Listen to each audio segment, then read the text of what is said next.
Welcome to GK Productions. I'm G. And I'm K, and today we're going to be reviewing Kingsman, The Secret Service.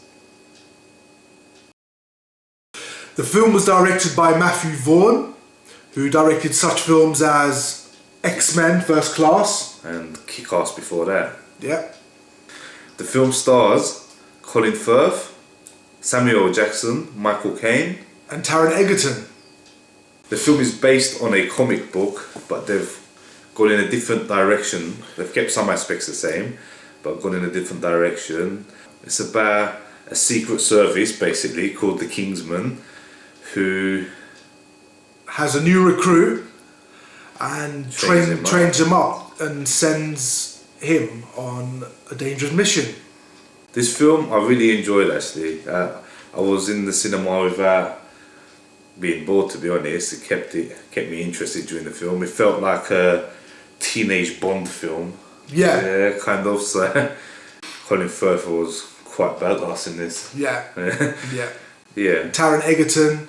I don't know who he is and what he's been in. Yeah, but he had a decent performance. He stood out. He had some kind of a screen presence on there as well, which I felt, not bad. At the beginning, I kept referring the way they were talking and acting to in-betweeners, like, Yeah. kind of the way.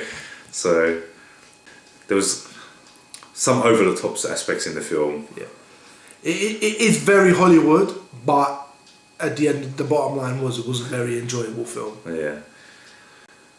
Cons, like I said, will probably be like maybe it could have been a bit shorter. Yeah. I think 20 minutes shorter. I think it went over maybe 20 minutes too much. Some of the scenes at the end, I think, got a bit ridiculous and over the top. Yeah. I think the graphics or the CGI looked fake. I mean, up to that point, it didn't look so bad. It was great. But it's just that, if I could say, the first 2 quarters of the film kept a nice flow, kept you interested, and it just felt like the ending, they didn't follow up the way they could have done with the first 2 acts of the film, when they could have done on the last act of the film. But still, an enjoyable movie. We'd recommend watching that. Definitely. Yeah.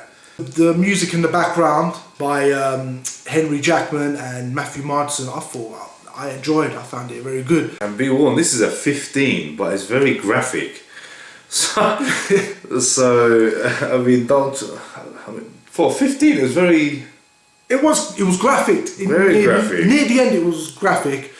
Well, at the beginning as well, but you don't see as much blood. There's a church scene which will be very graphic for you. Oh yeah. Yeah, that's all we're saying. Just the church scene, very graphic. I think after I saw that scene, I turned to Kay here and I said, okay, now we know why it's a 15. You know, at the beginning of the film, we saw the 15 and we thought, oh yes, it's a 15. It's not a PG or a 12A like I was expecting to be, so it can pull the crowd and make so much money. But it's a 15. I thought, okay, let's give this a chance here. Let's see what's going to happen. Strong language, strong violence. Yeah. Based on what I saw of this movie, I thoroughly enjoyed it. The flow was good, apart from maybe 20 minutes from the end, which they didn't need to do, and some over-the-top scenes. Very consistent. I'm going to give it a 6.5 out of 10. I quite enjoyed the film. It was actually heading towards 8, and then I just saw ridiculous CGI, some over-the-top action, and it got me down to a 7. So my rating is a 7 out of 10. So overall rating for the movie is 6.7. It just missed out on that 7 spot, but it was the last 20 minutes of the film that just dipped it away. Yeah.